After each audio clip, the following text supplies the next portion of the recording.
salt and pepper. Bum bum bum bum.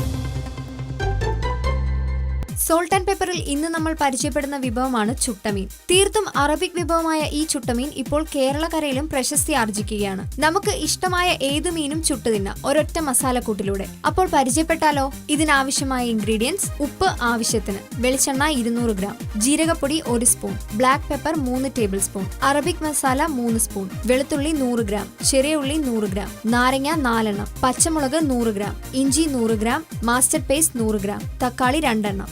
ഇനി ഇത് എങ്ങനെയാണ് തയ്യാറാക്കുന്നതെന്ന് നോക്കാം. ഇവിടെ നമ്മൾ തയ്യാറാക്കുന്നത് ഏകദേശം 4 കിലോയോളം തൂക്കമുള്ള വിവിധ മീനുകൾക്ക് ആവശ്യമായ മസാലക്കൂട്ടാണ്. ആദ്യം മിക്സിയുടെ വലിയ ജാറിലേക്ക് 2 തക്കാളി, 100 ഗ്രാം ചെറിയുള്ളി, 100 ഗ്രാം വെളുത്തുള്ളി, 100 ഗ്രാം പച്ചമുളക്, 3 ടേബിൾ സ്പൂൺ കുരുമുളക് പൊടി, 4 നാരങ്ങ മുഴുവനെ പൊളിച്ചത്, 100 ഗ്രാം ഇഞ്ചി, 100 ഗ്രാം മാസ്റ്റർഡ് പേസ്റ്റ്, ആവശ്യത്തിന് ഉപ്പ്, 3 tablespoon Arabic masala, 1 teaspoon ജീരകപ്പൊടി, 200 ഗ്രാം വെളിച്ചെണ്ണ എന്നിവ ചേർത്ത് മിക്സിയിൽ നന്നായി അടിച്ചെടുക്കുക. നന്നായി പേസ്റ്റ് ആകുമ്പോൾ നമ്മുടെ മീൻ ചുട്ടതിന് ആവശ്യമായ പേസ്റ്റ് റെഡിയായിരിക്കും. ഇനി നമുക്ക് ഇഷ്ടമുള്ള മീൻ വൃത്തിയാക്കിയെടുത്ത്, വലിയ മീനാണെങ്കിൽ 2ആയി നടുവേ പിളർന്ന് അകവും പുറവും വരഞ്ഞ് സോസ് മുക്കി തേച്ച് പിടിപ്പിക്കുക. ഇവ നേരെ ഗ്രിൽഡ് കമ്പിയിൽ വെച്ച് കനലിന് മുകളിൽ വെച്ച് ഗ്രില്ല് ചെയ്തെടുക്കുക. 15 മിനിറ്റ് വീതം ഇരുവശവും തിരിച്ചും മറിച്ചും വെച്ച് വേവിക്കുക. ഇതോടെ ചുട്ടമീൻ റെഡി. അതിരുചികരമായ ഈ വിഭവം നമ്മുടെ നാട്ടിൽ സുലഭമായ ആവോലി, ചെമ്പല്ലി, വിളമീൻ, പുളിക്കലവ, കൊഞ്ച് തുടങ്ങിയ മത്സ്യങ്ങളിലാണ് കൂടുതൽ രുചി ലഭിക്കുക.